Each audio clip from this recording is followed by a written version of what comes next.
Hi, everybody. We'll start a minute earlier because I had a black screen. I didn't notice it. How's everyone doing? How you doing, Ren, Brock, Kevin, Alexandra? How are you? So yesterday I was talking about Euro Pound, and luckily it's going my way.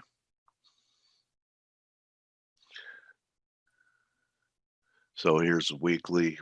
I know it's only Tuesday, but we're under the 2-week off number. It failed right from here. If you recall last week, one of our charts of the day that Blake did showed this candle and a potential breakdown. I considered this little candle here and the recovery we had Friday like a hope candle. So we take out these lows. If you can see these lows right here, it'll make it easy.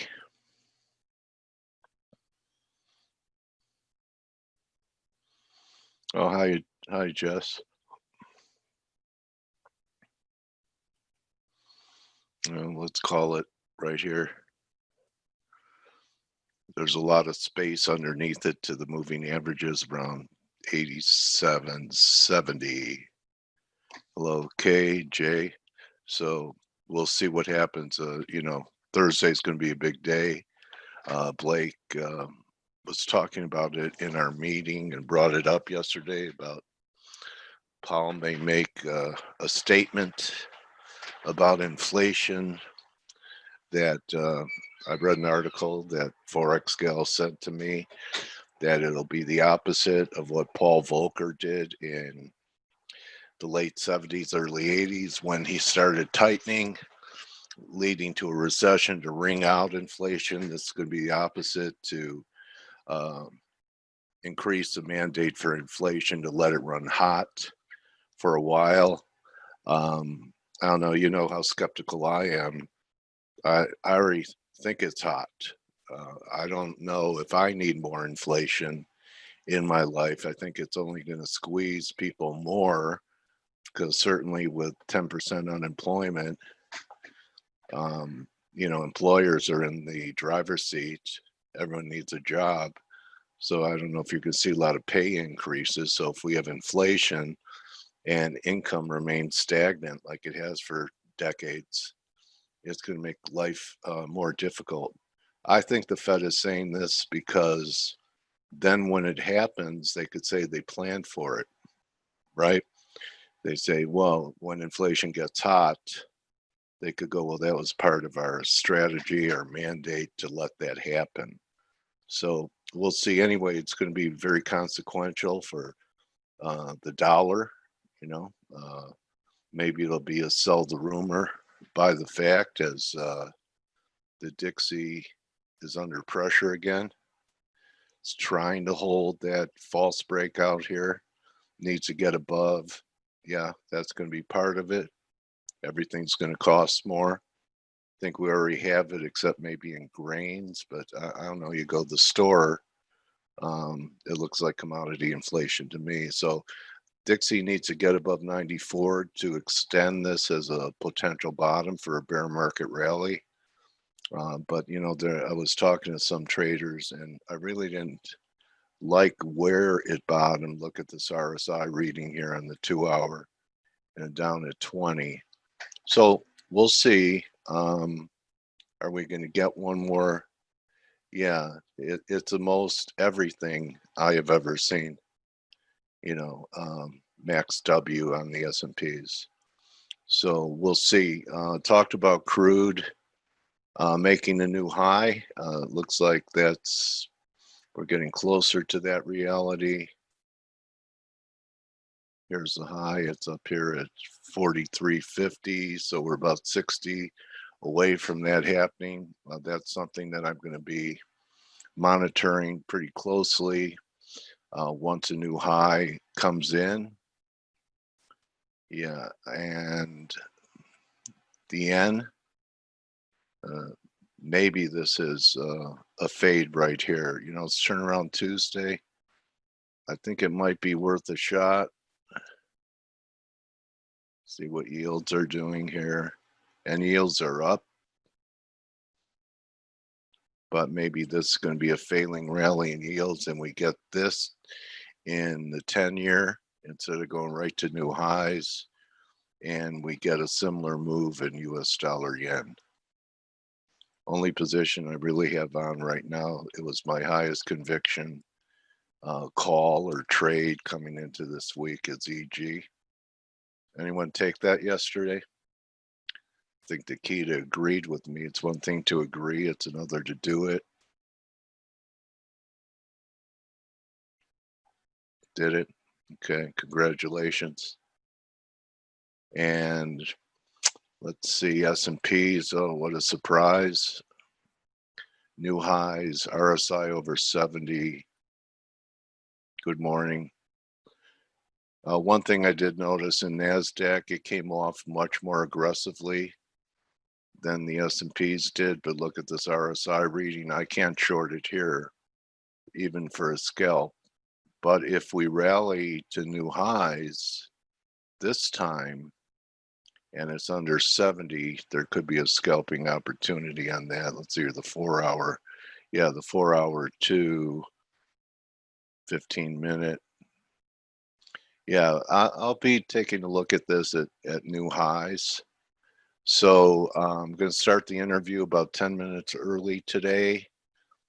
I have to handle a medical situation. So this guy that I'm having has a real good reputation, and he was with all, had a great journey. It was with Jay Aaron. I remember when I was on the floor short. Jay Aaron was an arm of Goldman Sachs, their commodity arm, and it was really well-respected boutique commodity operation at Jay Aaron. So stick around for this interview. It should be pretty good. And with that being said, I'm going to TO it to Blake and get Blake's views on continued dollar weakness and the pound outperforming euro today. So thanks for your attention. And hey, Coach. I'll be around. Hi, Blake. How are you, buddy? Good. Just to be clear, so everybody knows, you're because you said you're going for medical reasons for an appointment, but it's not for you. Yeah. And and we'll see you back here. We're going to see you back here on Thursday, right? That's right, buddy. Okay, good. Okay, just want to make sure, because people start to worry about Dale. They're like, well, because I'm so old, you never know. Well, I know when you're old and decrepit like yourself. I mean, things happen, and you get worried and stuff. So I'm a fragile, tough old bastard. You are, well, fragile at least. But anyway, emotionally, more emotionally than physically. You are definitely emotionally fragile. So. What I really would like to do here is get the analysis done for you guys this morning, because I know you got to start your interview a little early, and heaven forbid we take away Steve's talking time, because don't do that. World ends after that. No, I'm joking, Steve. I know he's listening in. But what I wanted to do is just get some of this analysis out of the way. But let me just show you something with the yen pairs and what happened with the dollar yen overnight. So the dollar yen is ripping for a couple of reasons, right? You had it, yields going higher, bonds are selling off, yields are going up, risk appetite stronger. Even the S&P hit a new high again.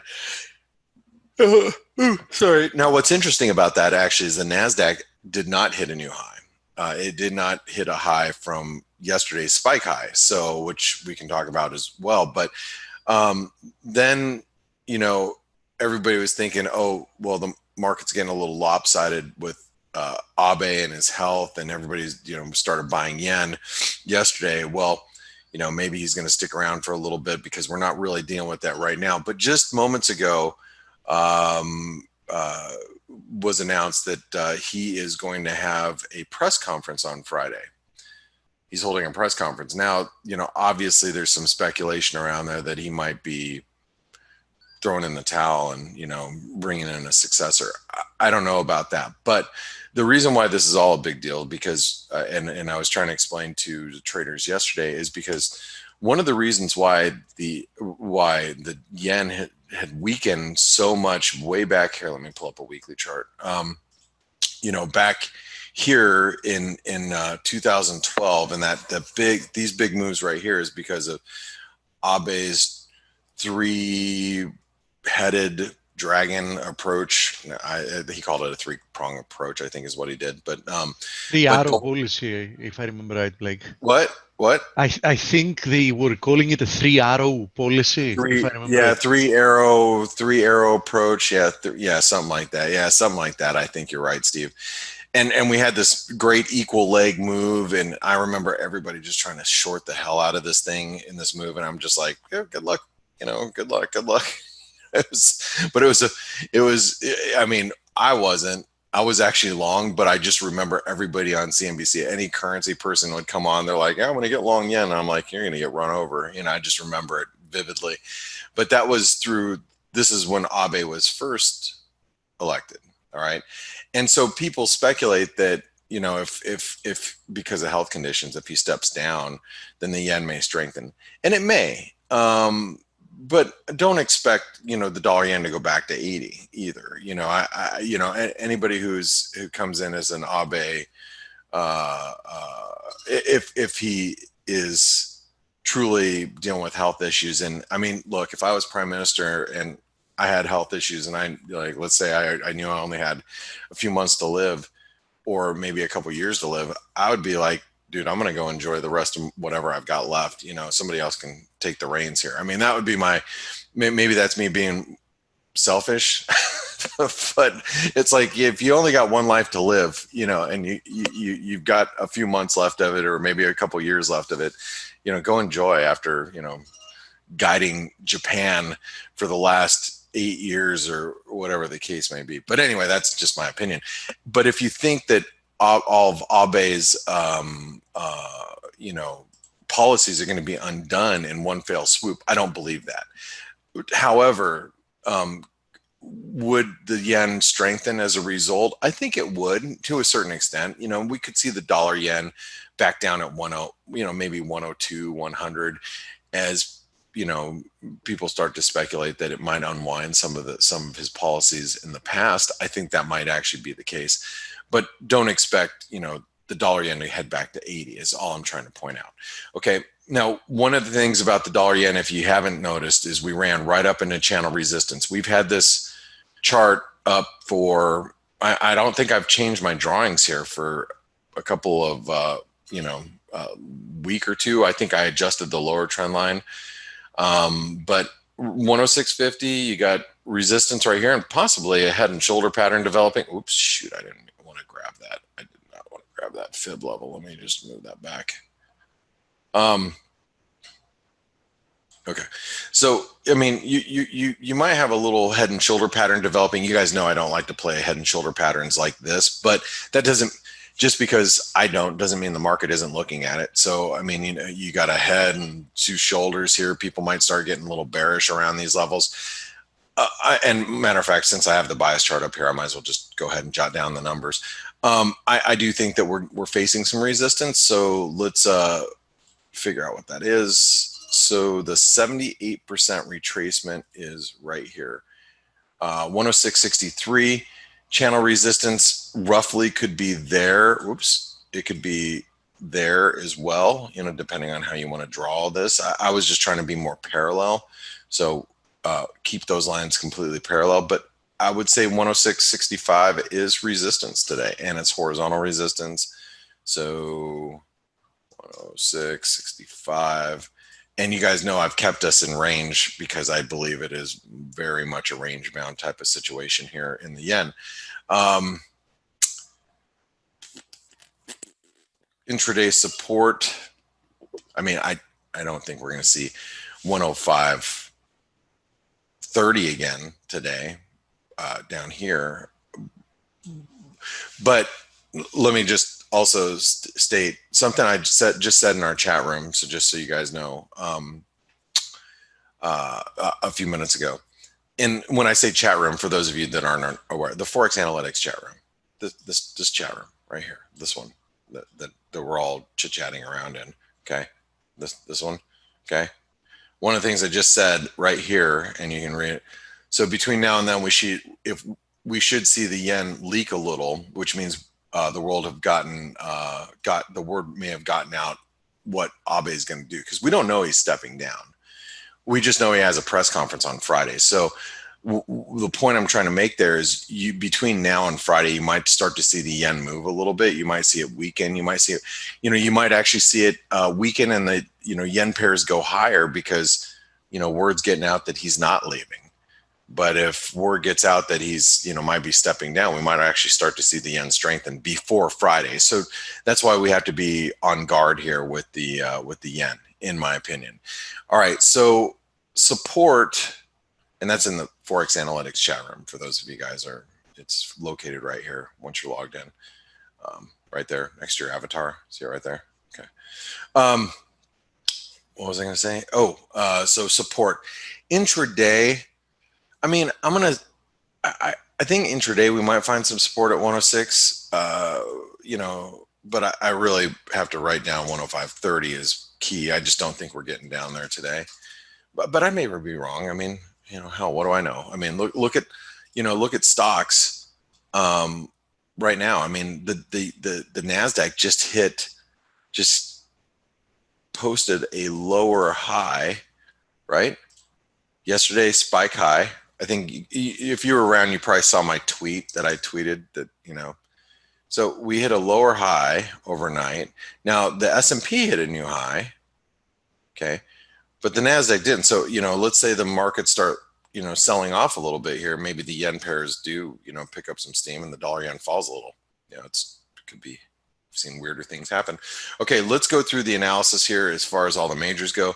So the euro, one of the things about the euro is we have made a lower hourly high. And, if you get ForexAnalytix, or you have ForexAnalytix and you read the analysis here, yesterday, or this intraday update about an hour ago, says an hour ago.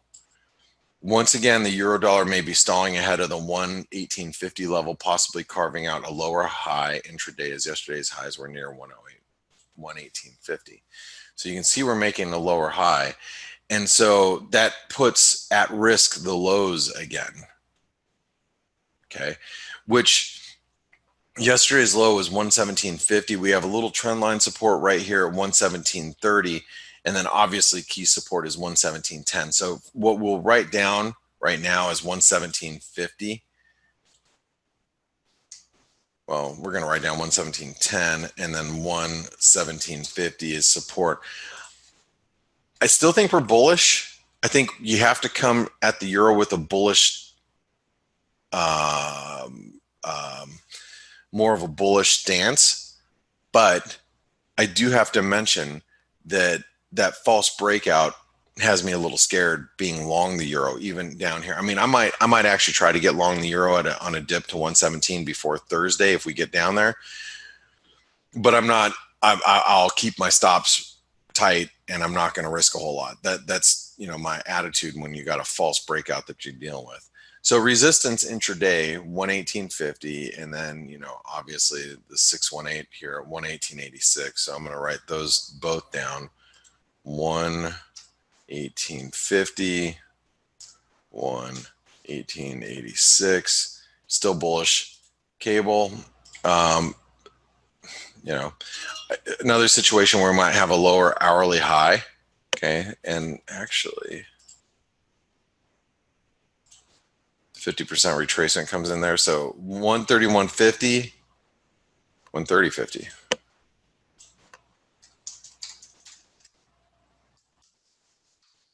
Okay. The cable, I'm less likely to put bullish, because this failure at 132 has really got me worried about the pound. And also, it's not just the 132 failure. It's this the big trend line here that we'd broken. It's just like false breakouts scaring the heck out of me. I do think that a move below 129.50 is going to be really it'd be bad news for the bulls. Okay. Aussie, still dealing with the same thing in the Aussie, right? We still have this channel. Very flip-floppity moves around here. Channel support is going to be 71.35. But 70.75, that's key, right? 71.35 is support. And then resistance, I mean, 72.23. What do we have written yesterday? Hold on. It's their bias chart from yesterday. 72.25. I mean, you know, because there's 72.23. Yeah, I mean, that's just, I think I just rounded it up, which, yeah. Right. And, you know, as we had yesterday, I still believe it is bullish while we're, you know, above that 70.75, but it's starting to, you know, weaken a little bit. Let's go over to the Kiwi. So here's the Kiwi. As you guys know, 65 cents is key support. Resistance, 65.65, and I think it is 65. Actually, it's 64.90. Sorry, 64.90. And what did I say? 0.6565. And I'm going to keep it in range. I still think the Kiwi is underperforming here. Let's go into the Loonie. So the Canadian, we hit key resistance right here at 72.30 yesterday. I know we went to 40, but or the high 30s. I sold some of my dollar Canadian yesterday. If you guys are in the chat room, you knew that. I took some of mine off. I have a core position, but because I wanted to add back down here. But what you can see, we're channeling, but this is what's really important is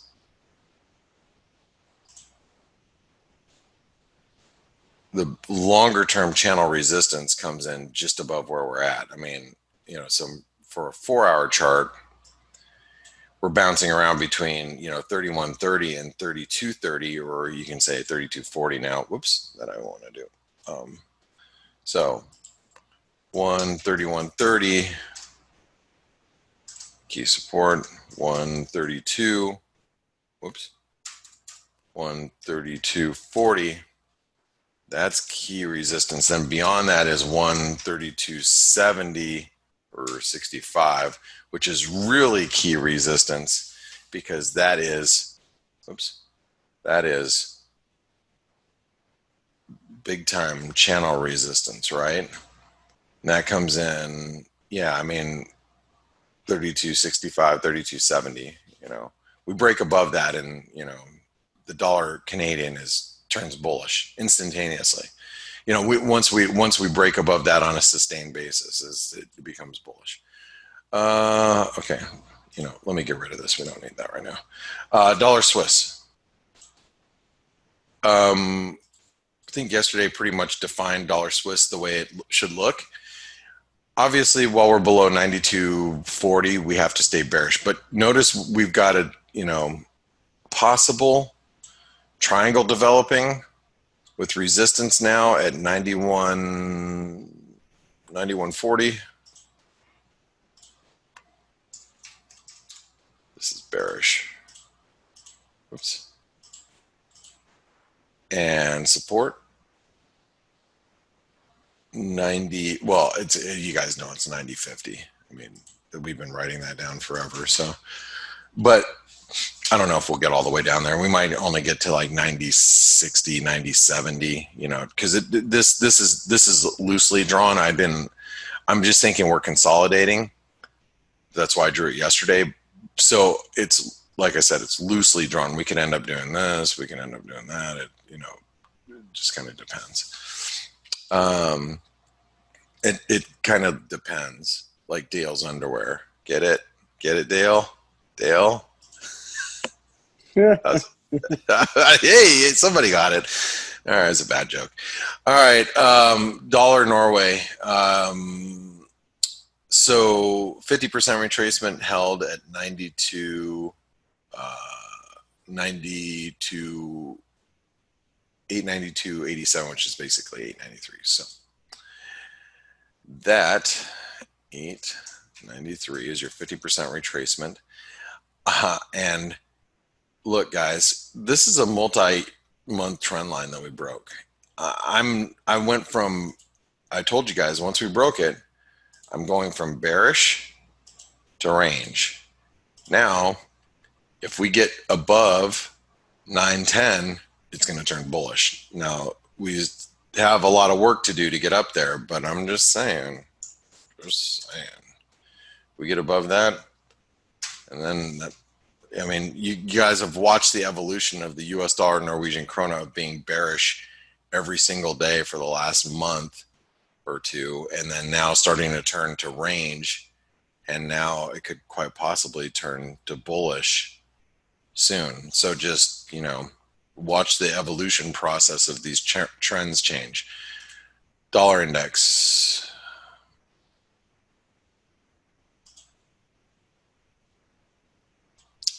As you guys know, we had the false breakdown. Dollar's starting to look very wedgy. Support 93, resistance 93.50.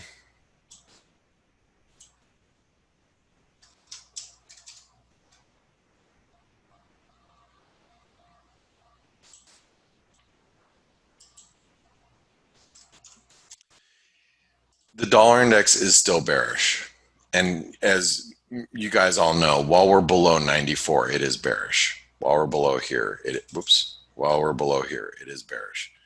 But that doesn't mean that we can't see counter trend moves. And that's what I think is brewing right now. Okay. Let me grab a sip of my coffee.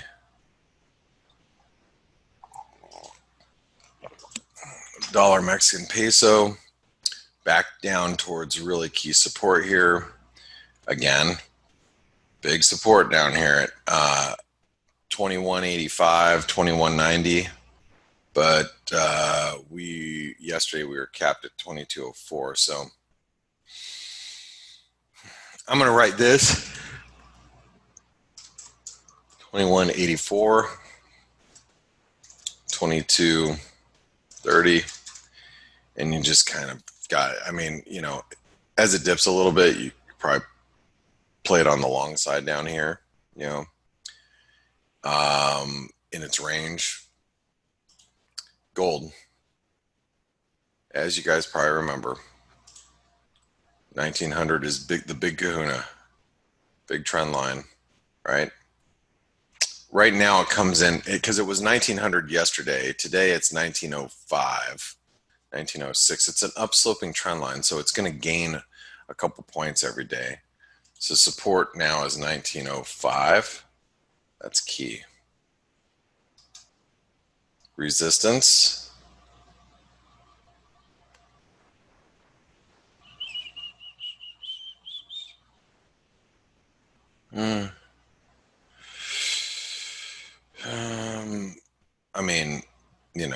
I guess we can write down 1960 again. I think that's what we had written down yesterday. It is still bullish while we're above 1905 though. Okay. We get below 1905, that's when it turns back to range. That's just because this is the all-time high breakout. You guys remember, right? It's right here, right where we're at, basically. Well, like within 2 points of where we're at, 1920. All right, S&P. So the S&P today is still bullish. We're still higher, and we've surpassed that 181% extension. This one here, this 161% extension, the near-term one, and we're above these highs. So that means support now is at 3,400.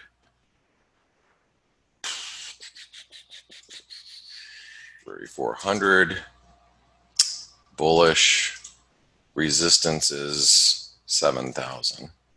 Just kidding. It probably resistance, is. resistance is futile. It's Indeed. futile. That's right. It is somewhere up there. 34, I guess 34.78 would be the 161% or 261% extension of this small, hourly move, this one. But I mean, all right, 34.50 right now, but that's minor. 34.50, 34, what did I say? 34.78? 10 seconds for data, Blake. Nothing super major. U.S. consumer confidence and U.S. new home sales. I'm just saying. Okay. Thanks for that. I mean, we'll take a look here. Nothing's going to move the market until Thursday. So, I mean, we might see some bouncing around, but nothing major is going to happen. So here's the euro. Let me grab data flash. Remember, you guys get this with ForexAnalytix. Let me move it out of the way here really quick. Okay. Sorry, I meant Philly Fed. We got it. Let me find it. Sorry, I heard it in the squawk and then I didn't check the time on the data flash. They were talking about Philly Fed. Let me find exactly what. Did I miss it? Yeah, it was something that had to do with Philly Fed, not the obvious one. I don't see anything major out of the Philly Fed non-manufacturing regional business activity index 1.6, previous 0.7. Sorry, I heard it in the squawk and then I checked data flash and I didn't check the time in data flash. They meant something else. Got it. Okay. Cool. Well, guys, I'm going to pass over to Steve because I know the interview is starting early. So here's your bias chart for today. Steve, Stelios, Dale, it's all yours. Dale, good luck taking your dealing with the medical issues that are not yours. Okay, Blake, thank you very much. Your family issue. We'll see you back here on Thursday then. All right, partner. Good All hunting. right. Thank you, and see you guys. Thank you, Blake. Hi, Stelios is. Hey, Dale, singular. How are you guys? We're good. We're very good. I once had scoliosis, and antibiotic was it the serious case? Yeah, not really. Antibiotic cleared it up. Acute scoliosis, yes. Yes. Yeah. So, very, very little to actually say overnight. The main thing to mention is more toing and froing between the Americans and the Chinese. If you recall, there was a lot of, can I say hostility? There was a little bit of hostility from both sides regarding trade negotiations and how things are going. They were supposed to review phase one, and they moved that. Trump said famously that I don't want to talk to the Chinese right now. But now apparently they did talk, and I think it was Mnuchin and Lighthizer, however you say his name, spoke with the Chinese vice premier, and they decided that things are going to be going.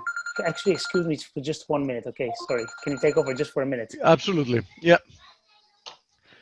And bottom line, we had more headlines today telling us that we shouldn't worry about it because the U.S.-China trade deal is going to move forward. Sorry, I'm back. Sorry about that. Yeah.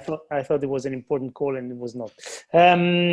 Yeah, so basically they have now spoken and they are saying that, yes, we are going to meet the targets, but I really want to see that happen, Stelio. Ignore the fact that the pace is nowhere near. But yeah, and we've already almost completed the 8th month of the 12. Yes. Yeah. But like we've been saying before, they say this, they say that. In the end, they're kind of going to move forward somehow and do something. Will it be what they've said in phase one or phase two and all that? I doubt it. But they're just moving forward. And to be quite honest, I think they're using this this whole charade as an excuse just to put up a headline when they want to make things better when markets are down. They weren't down obviously yesterday, but they just like doing that, don't they? I saw our friend Mark Yusko on CNBC yesterday, guys, and he used the metaphor just like there was never a trade deal. Everyone talked trade deal, and there wasn't one. He says the same thing about the vaccine. He said there is no vaccine for COVID. Well, that's a That's big his discussion. Yeah, and I'm no specialist, but For full Either is he, disclosure, but I have for full disclosure, I have a meeting with Mark in 6 hours from now to Yeah. arrange him coming on right. the next event. That was the segue. So I think most probably we'll get the chance of getting his input there. Yeah. yeah. Yeah. So that's what he said. He doesn't think there'll be a vaccine for COVID. Yeah, and you know what? They're talking now. People are saying, look, if it's 50% effective and you can use it, you have to take it every 6 months. They'll consider that to be a success. I mean, how can that be a success? I don't know, but I mean, has there ever been a vaccine for the common cold? No. It's no, the it same keeps, family, for right? the flu. Yeah, it keeps changing every year. Yeah. Yeah, your guess is as Anyway, good as mine. I'm That's not a Mark specialist. Yusko. Yep, and Mark I Yusko hope is he's wrong. It's not. He hasn't been right about everything. So he's maybe a he'll be wrong very, about this. very, very smart guy, and I Yeah. hope he's wrong, but you know, Yeah. who knows? To be honest, I'm a 100% pro-vaccines.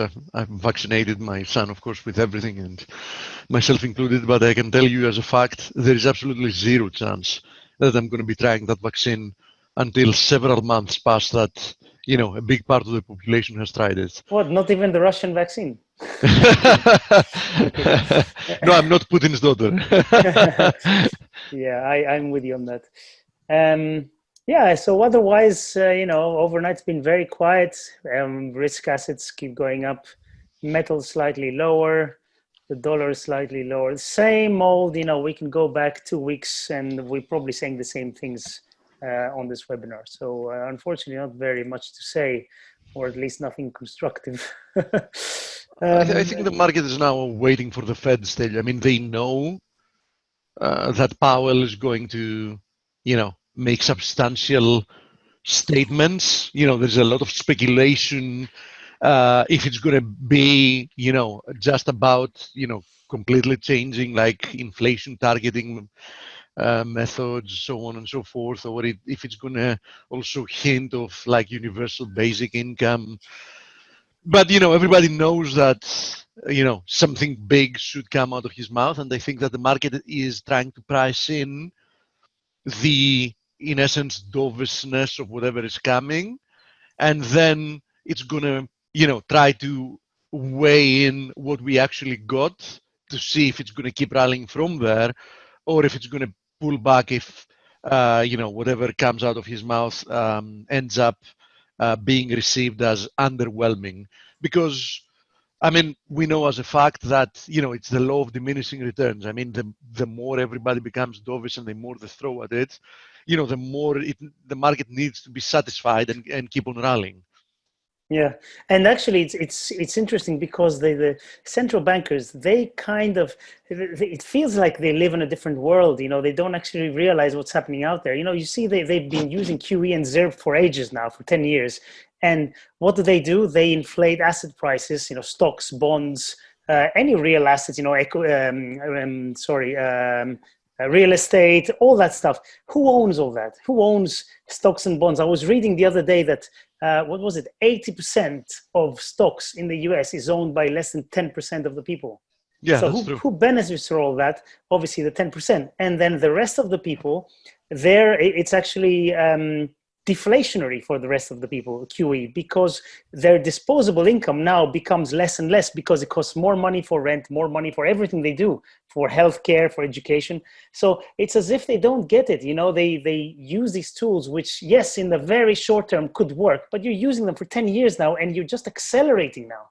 I mean, and the fun part is that they're even making statements that they want to try, they want to help in fighting income inequality, which is a joke, because if they can do something, is make it worse as they've been doing it. They're causing it. But anyway, that's another long story, and I just get angry sometimes when I think about what they're trying to do and how they're doing it. In fact, I think the only proper thing that they did to actually help the average person is to give helicopter money, you know, the checks. That helps. Obviously, most people just go Robin Hood and buy, you know, trying to get some stocks or buy iPhones, but that's a different story. But that's, you know, at least that way you get the money to the people. And don't get me wrong, I'm not for helicopter money. I think it's wrong. But if you're going to try and somehow get money to the people, that's probably the most effective way to do it. But Yeah, from the bottom up instead of from the top down.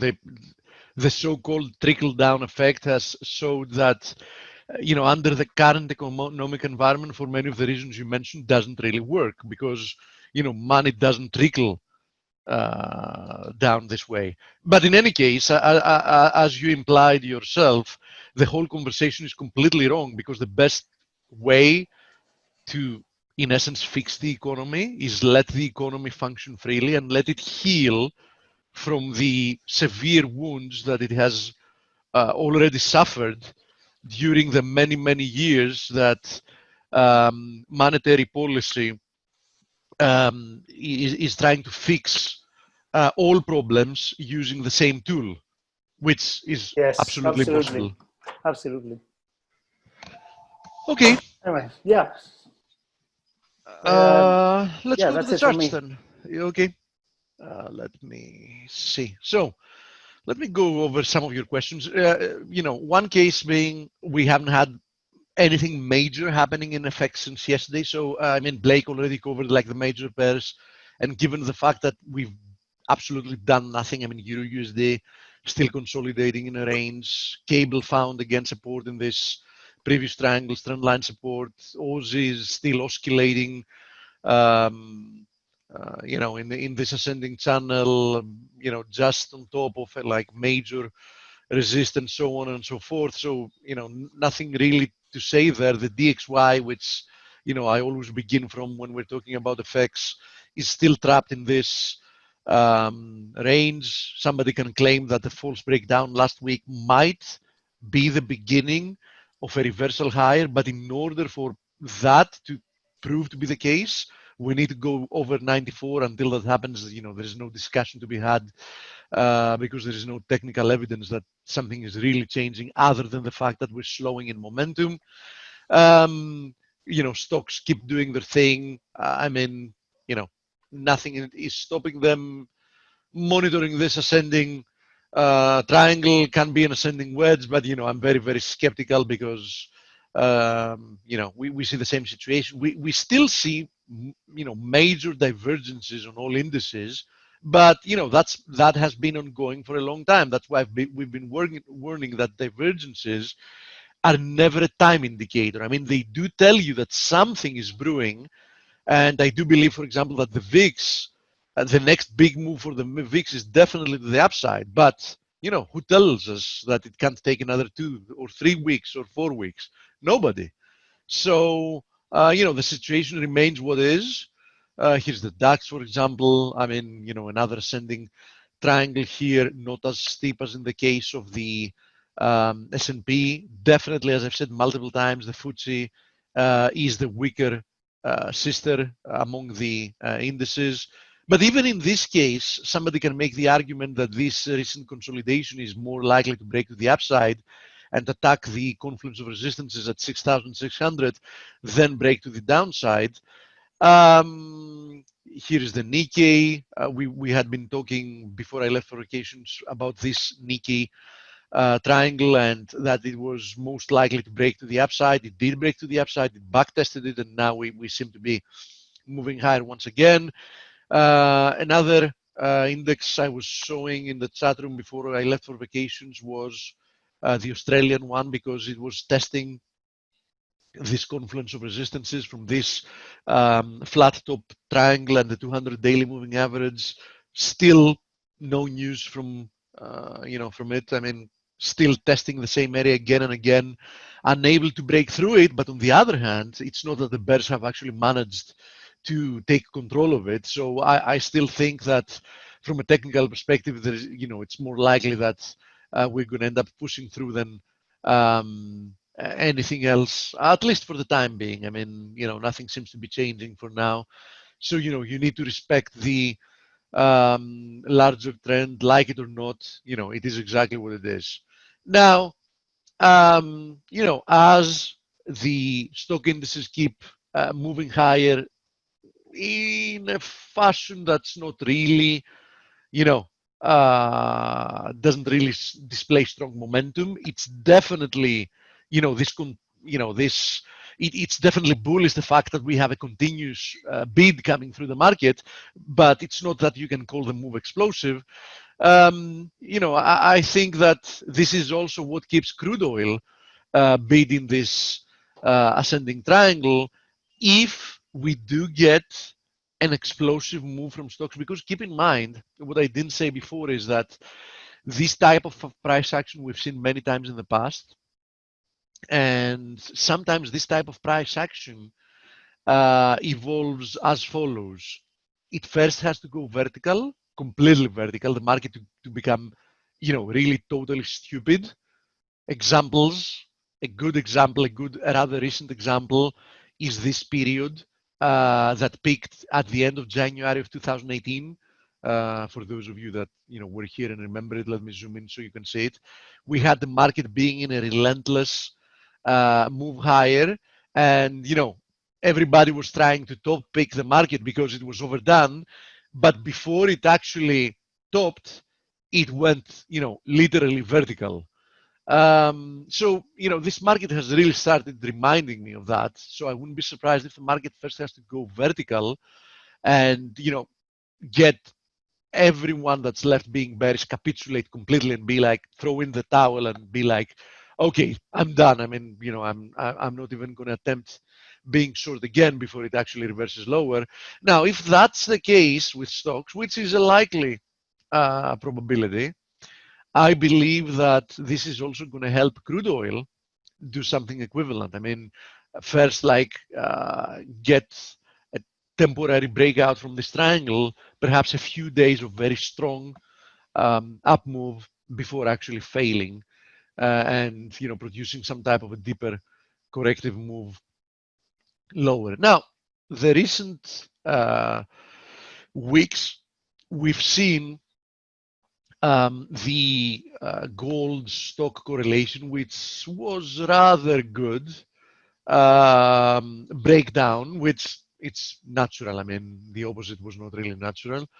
Although, to be honest, they have a common driver, which is inflation. I mean, inflation will drive both gold and stocks higher.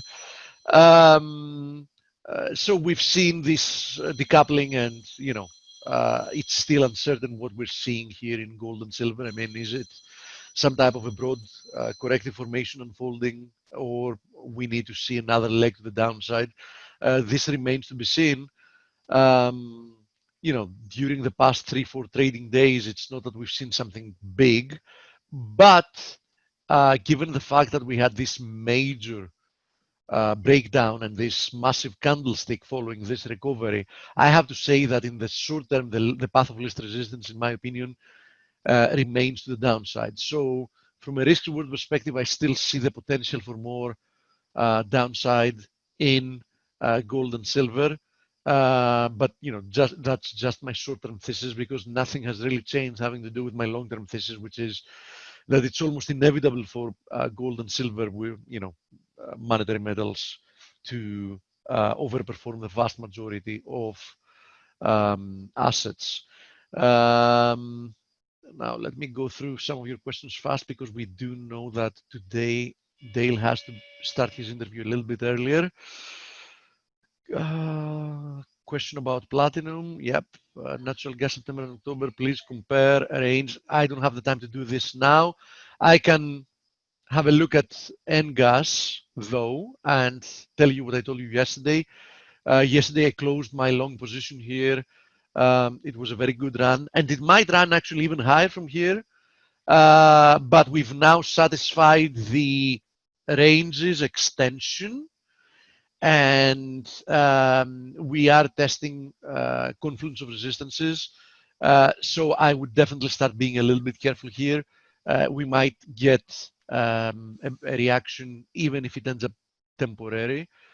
And for the other friend that is asking about platinum, platinum is still holding this ascending channel trend line support, and as long as that's the case, there is no real reason for you to try to fade it. If we do break through, watch for 875. 875 is key support area. Let me go through. Dale is your guest here. I know don't see Tony Greer. Are you in the house? I'm not sure what you registered under, if you're here. A question about the Nifty. I'll be more than happy to cover it as long as Dale is. Okay, Nifty still appreciating within this ascending channel. Pace has waned. But you know, there is still no bearish breakdown. I expected this to break down earlier, but the good thing is that it didn't produce any false breakdowns. So, you know, somebody had no reason to actually try to be short the Nifty because the Nifty has been, you know, strictly following the channel and has every single time held to testing the trend line support. What's the clear RSI divergence here as well? So I have to say that, you know, I would be very, very careful if I was long the Nifty here. I think, you know, we're getting closer to some type of a sharp corrective move lower than anything else. When that happens, I would watch for 8,830 and 10,550 as the first two areas of support. I think quite well defined from a technical perspective. Then hope everything goes well with the doctor's appointment. Good He's luck. here, Steve. Okay, then All go right. ahead. I'll stay with you until you Thank you, buddy. get him Okay, set up. Tony, I'm promoting you to panelist and asking you to unmute. Welcome to Face, Tony Greer.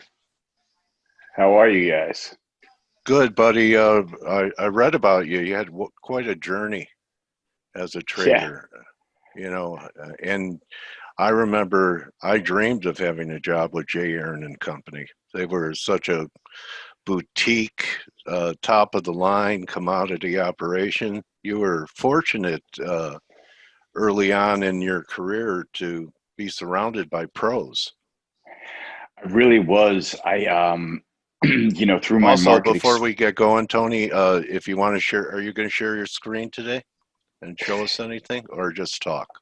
I was just going to talk only because this is Okay. my first time doing with you guys. I have Okay. I can be on video if you want to look at me. You know what I mean? Like, No, that's okay. I thought we might talk about markets, but let's talk about your journey, and next time we'll get into Dale, market. let's Yes. promote Tony so at least he can share his camera since he wants. Okay. I did promote him. In order for him to He's a panelist. to share his camera, I think he needs to be a co-host. That's why I'm telling you. Okay. So promote him to co-host. Okay. I'm making you a co-host.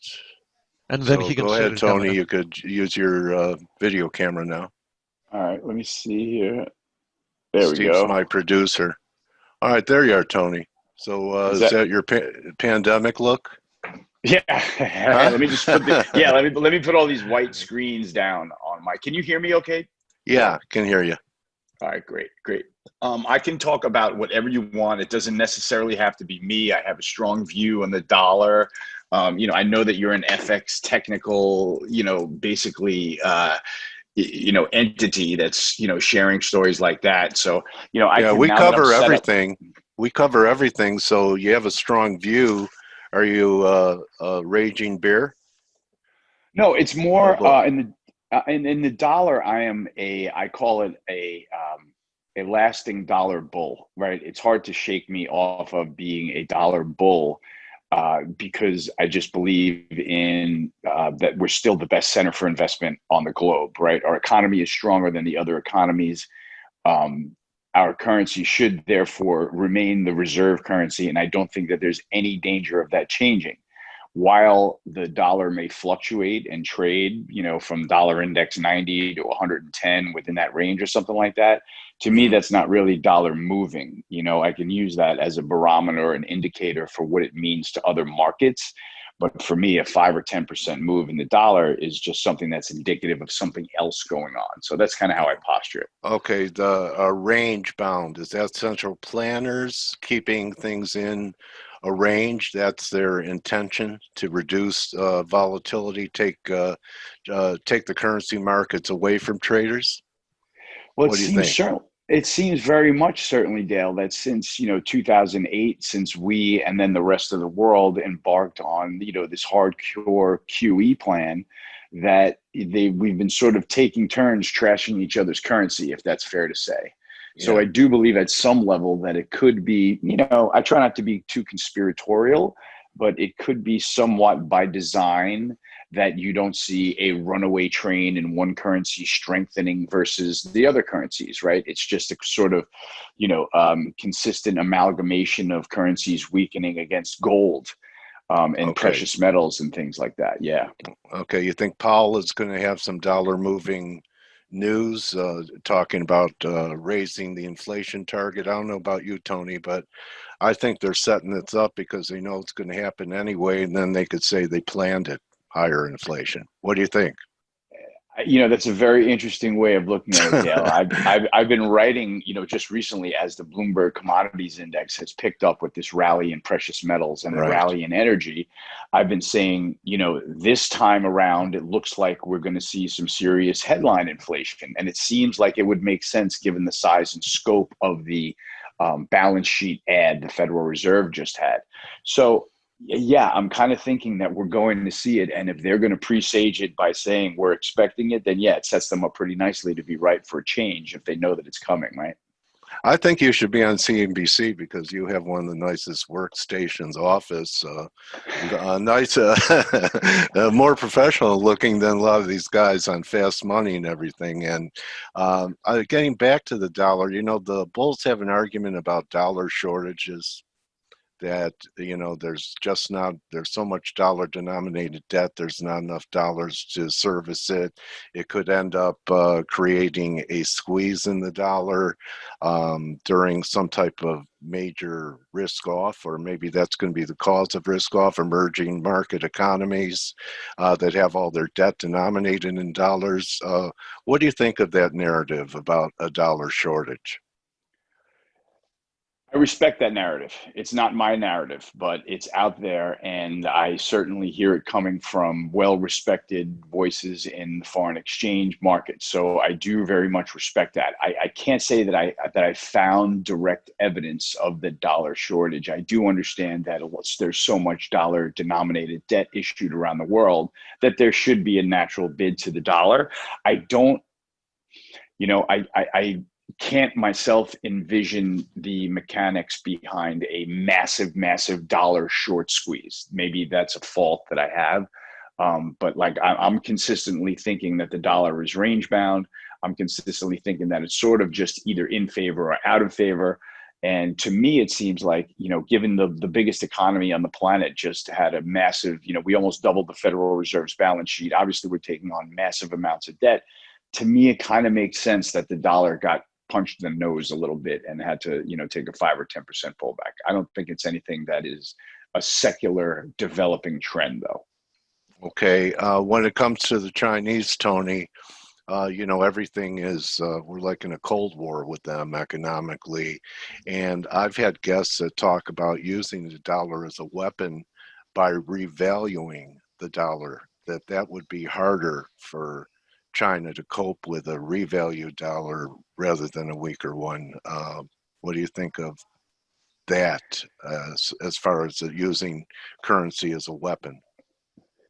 Currency as a weapon is something that we can, I don't think we've really seen, in this landscape just yet. As you've said, Dale, with the Cold War certainly most obviously brewing between the U.S. and China.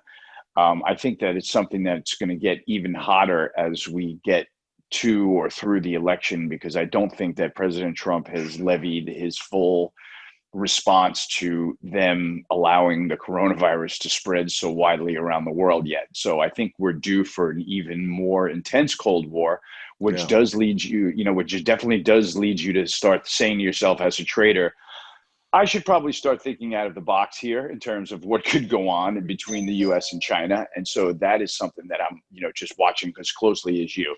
If it's going to be the kind of thing where they start using their currency as a weapon, I don't think that they're going to find enough common ground where it's going to benefit both China and hurt the U.S. enough for that to be a realistic policy decision. Okay. Okay. So are there any currencies that you favor in this environment? Talking about inflation, perhaps commodity currencies that could benefit from that, especially if things don't continue to unwind with China, perhaps the Aussie dollar, Kiwi, or Exactly. Canadian? Exactly. I'm more focused on, rather than Kiwi and Canadian, I'm more focused on the Aussie dollar and the euro as a commodity bull here. So as you've seen, Dale, since, I would say, since, well, let's call it the risk trough in March, when the Right. S&P finally bottomed as a result of the coronavirus lockdown, I would say since then, some of the trends that have been widely apparent since the Federal Reserve levied their response to the lockdown is that metals have begun rallying, right? Iron ore is Huge. trading at an all-time high, driving, copper's begun rallying in significant proportions finally. This is clearly driving the Aussie dollar. And whether it is in the euro, whether it's driving the euro or the move in the dollar rather and against the euro is what's driving commodities, is what I think. Either way, you have to respect these moves because the Aussie dollar, I mean, I talk to a lot of FX traders and they have all got Aussie dollar widow stories on the way up. They all took a shot to short it on the way up based Right. on the view that there would be commodity deflation due to the lockdown. And as you've seen, the Aussie dollar is bid only now in the inflationary side of the lockdown. Right. So I'm really respecting that, the move in the euro, more so in the Aussie, but also in the euro, they do look like short-term trend reversals that we just saw. So I want to respect that move, and I'm not going to be a pig-headed dollar bear, but I'm going to say, I'm going to continue to say the dollar could possibly back off here. I'm not going to, I don't want to stand in the way of what's obviously huge FX traffic coming through selling dollars. So so I do think that I want to keep a close eye on the Aussie and the euro. It looks like they could be major reversals in the rearview mirror. And if this commodity breakout and headline inflation story that I'm trying to track right now pans out, then I think that those could be reversals and you could see euro and Aussie just keep going higher. And so that's Okay, something well, clearly. if that's the case, then your original thesis of 88 to 110, would 88 kind of be your bull bear line for things have really changed and it's not just a range bound scenario anymore? Yeah, I'd have to look back at the chart, Dale, but I do definitely have an all bets are off level, which I try to have with every position that I have or view that I have in my mind or on my books, because as we all know, in 2020, nobody knows what's going to come up on the bingo card next. So yeah, I am going to absolutely, maybe re-question my view as a secular dollar sort of sideways to bullish attitude to something that I may have to change. But I really think that by the time we get down there, I mean, dollar sentiment is really negative right now. Yeah, and I know that, historically, but as you know, Dale, from following the FX markets for so long, sentiment isn't enough in FX, right? With a stock that's got a 50 million share float, sentiment in a short position is enough to spike it, right? Great point. In the multiple trillion, gazillion dollar effects world, sentiment's just not enough. The flows are much more significant. So with sentiment already is historically negative now, you get the dollar index down to 88.90 and you're going to have, Giselle Bundchen wanting to get paid in euro again. You're going to have all kinds of crazy stuff going on. And I think that might finally be the bearish capitulation like we've seen in the past. So I kind of look for things to get so negative and so washed out, then all of a sudden, like we say, in this world of competitive devaluation, next thing you know, all of a sudden the European banks the European central bank will start amping up its quantitative easing, and then the euro will take a hit. So I see it as something that is potentially managed between the G10, again, without getting too conspiratorial about it. Okay, so talking about bingo, we have the elections coming up. If we have a result.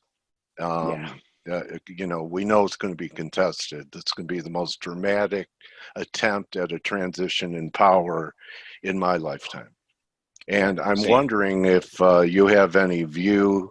I've talked to people that said, stock market's going to be bullish no matter who wins the presidential election. Do you think that the presidential election is going to have consequences for dollar direction? And which by who? Man, that's a loaded for bear question. I would say, let me start with this. The election wise, I don't think that having Biden versus Trump in the White House is going to change the Federal Reserve's behavior. And if I have to look at it, I'm going to say that that's what's driving markets. I have to keep in mind that I'm a firm believer that President Trump did put a lot of pressure on Jerome Powell at some stage or at some stage when Jerome took office, because Powell came in seemingly with a stiff upper lip looking to, sort of normalize things. And I think President Trump started pointing out that, with the balance sheet that was constantly expanding under President Obama, there's no way he was going to allow the balance sheet to get shrunk on his watch. So I think that was a political implication, but I don't think Joe Biden would be in any way. I mean, I don't know if he has the mental capacity to address what's going on in the stock market, but I don't think that he would be reversing Fed policy in any way.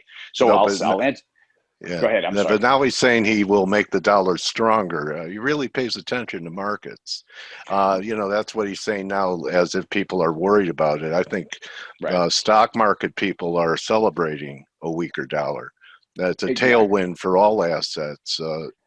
Have you ever seen, Tony, markets be so basically what's the word I'm looking for? There's no there's really no separation. Everything goes up together and down together, just in different magnitudes.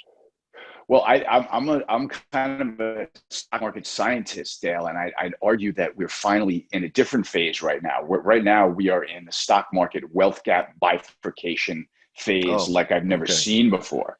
Right, the old economy, new economy. Yeah, because, for example, the NASDAQ is up 30% on the year. The Russell 2K is down 5% or something, right? So small cap companies are getting bludgeoned by this lockdown.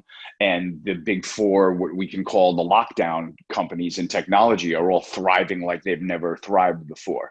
So there is, that is one underneath a sort of story behind the story that, yes, while the Fed has expanded its balance sheet via QE, the stock market has largely been straight up into the right-hand side of your screen in a rally. So yeah, everything is going up, but in different proportions. As one thing that I would look out for is that the fossil fuel industry is utterly dead if Joe Biden gets elected. I mean, I feel like he wants to, take the whole entire country carbon neutral as quickly as he can. So I would fear for the fossil fuel stocks getting washed out to, utterly disastrous levels if he wins the presidency. But again, I think that it's the incumbent's election to lose, given the fact that I think the world actually recognizes that his response to the virus wasn't as bad as advertised in the media. What do you think about the heartbeat we got in 10-year yields? Last week, the move from 50 to almost 70, and this pullback in yields to me looks corrective, and I actually think there's a shot for 120 or so in the 10-year. Doesn't that round counter to what Paul's saying, that we're not even thinking of raising rates? That maybe you go back as far as I do and remember a group called bond vigilantes. Are they coming back?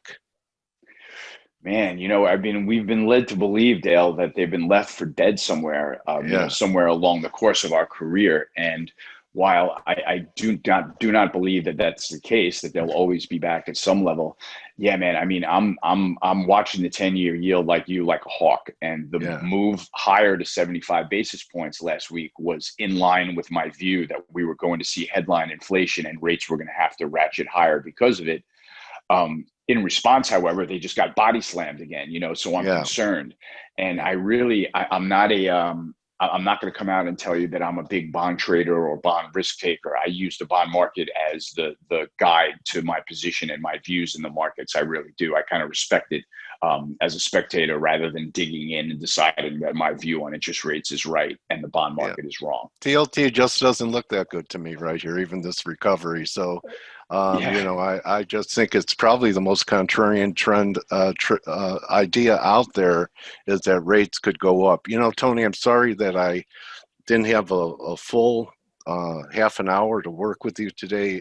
It's outstanding to talk to a guy that I could fire any question to and know that I'm going to get a great answer. And, you know, that's really a pearl. Sentiment isn't enough to turn the currency market.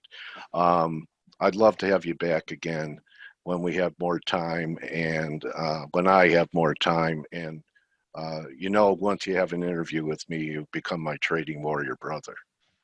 Amen, Dale. Well, that was really, really great to hear. I'm honored that you think that way. And I'm also widely available right here in this room, in this office for you whenever you would like to talk about markets again. I absolutely love being on. And the best way for people to, you know, follow you that see this and want more of Tony Greer? Yeah, I'm editor of the Morning Navigator newsletter that I publish daily. You can find everything you need to know about me in terms of my background and product pricing on tgmacro.com. tgmacro.com. And at, let me just check Tony's. At TG Macro on Twitter. TG Macro on Twitter. There's Tony. And I really appreciate you being with us today, buddy. And, you know, like we live in very interesting times. And it's great to have a dinosaur like you to hang out with for a while, I think. Even though I'm, you know, I already have one leg in the tar pit. You're not there yet, so. No way. No. The pleasure's mine, Dale. Thank you so much. All right, everyone, that's Tony Greer. Good hunting the rest of the day. Remember, don't just count your pips, count your blessings, and I'll see everyone on Thursday. Thanks again, Tony. It was, you opened my eyes, and I really love that line, especially for a counter trend trader. Sentiment isn't enough to turn currencies, by Tony Greer. All right. Thank you, Tony. Have a good one, Dale. All right. So that's going to be it, everyone.